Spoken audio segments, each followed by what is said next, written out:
I really like this question because it gives us a great opportunity to use some solid test taking strategies. So, first off, notice for this line, we want to find the equation so that it goes through this point and is perpendicular to this line. So, what you would need to know is the fact that when lines are perpendicular, their slopes are opposite reciprocals. So, this slope here, because you can see it's in y equals mx plus b form, so slope intercept form, that slope is -3. So when we're doing the slope that's perpendicular, that's what this like upside down T looks like. That's what this upside down looking T represents is now it has to be the opposite. So instead of negative, it's going to be positive. If it were positive, then the opposite would be negative. So it's definitely positive, which just from there, we could eliminate answer option D because that has a negative slope.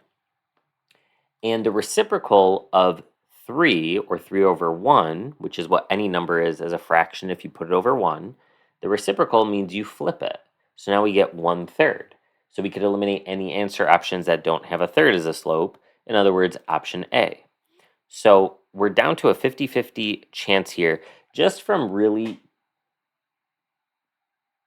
doing a very minor part of the question.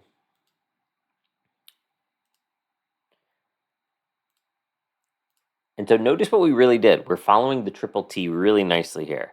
So we didn't look at the answer options right away, but looking at the format, we got a good idea of what we're trying to do, get it in slope intercept form. And we did something. We knew that the slope should be the opposite reciprocal. And once we were certain on that, for example, the fact that the slope is positive 1/3, we eliminated the answer options that it definitely couldn't be.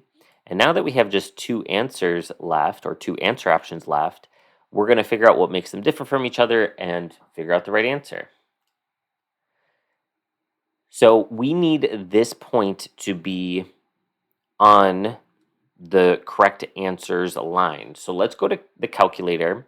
And what I would do, you don't have to type in y equals if it's y equals, only when it's something other than that. I'm going to do 1/3, and in place of x, I'm going to put 6 and write the rest of it, which is plus 5. Now, do I get an output of 3? I don't. So I could eliminate b, but let's just see what happens here with option C when I type in 6. Hey, look at that. I do get 3. So that makes the correct answer C.